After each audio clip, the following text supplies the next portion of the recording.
이어서 주요 단신 정리해드립니다.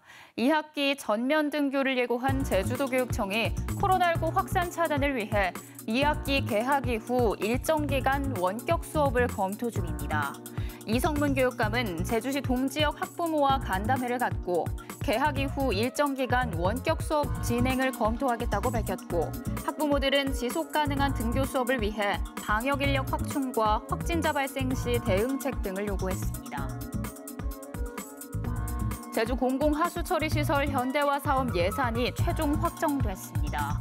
제주도는 최근 기획재정부 예산 조정 심의를 거쳐 국비 1,840억 원과 지방비 1,930억 원 등 모두 3,927억 원의 사업비를 최종 승인받았다고 밝혔습니다. 이번 사업이 완료되면 기존 하루 13만 톤의 하수 처리량은 22만 톤으로 늘어날 전망이며, 제주도는 이달 안에 턴키 방식으로 입찰 공고할 계획입니다. 제주 해안가에서 최근 맹독성 해파리가 나타나고 있어 주민과 피서객들의 주의가 필요합니다. 국립수산과학원은 독성이 강한 작은 불에건 해파리가 올해 5월 제주에서 처음 관찰된 이후 최근까지도 제주 지역 해안가에 출현하고 있다며, 해파리를 발견하면 절대 만지지 말고 수산과학원이나 해경 등에 신고해달라고 요청했습니다. 앞서 해수부 등은 지난달 제주 해안에 올해 첫 노무라 입깃 해파리 주의보를 발령하기도 했습니다.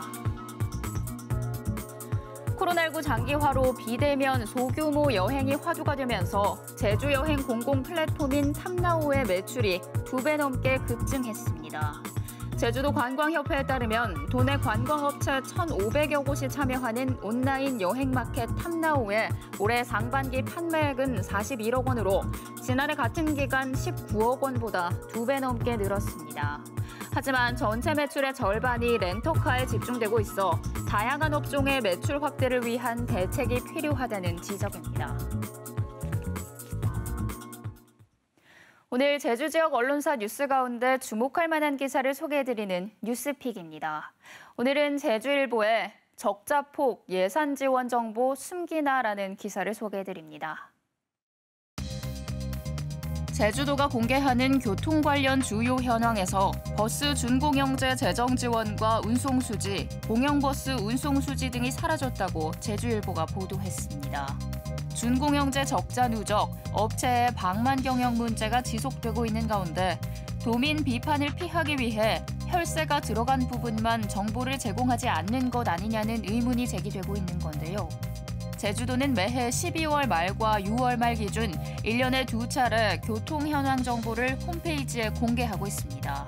그런데 올해 6월 말 기준 제주도 교통 현황 자료를 분석한 결과 기존에 제공됐던 버스 준공영제 운영 내용과 공영버스 연도별 수입 지출 현황 등이 빠졌습니다. 지난해 11월까지 운영 수익만 반영한 공영버스 적자는 140억 원으로 연간으로는 170억 원에 달할 것으로 추산되는데, 기존에 제공됐던 자료에서도 이런 수입 지출 현황이 삭제됐습니다. 제주도가 지난 1월 21일 처음 공개한 2020년 12월 31일 기준 교통 현황에는 준공영제 운영과 공영버스 수지 현황이 포함됐지만 현재 홈페이지 자료에는 이런 내용이 사라진 건데요. 2019년 6월 말 기준과 2018년 12월 말 기준 교통 현황에는 준공영제 운영과 공영버스 관련 내용들이 포함돼 있습니다. 제주도는 준공영제 관련 내용은 내부 자료로 포함하지 않았다며 정보 공개를 요구하면 제공할 수 있고, 공영버스 운영 수지는 지방 공공기관 통합공시 등에 제공되고 있다고 전했지만, 조훈배 도의원은 숨길수록 도민들의 불신만 커져간다고 지적했습니다.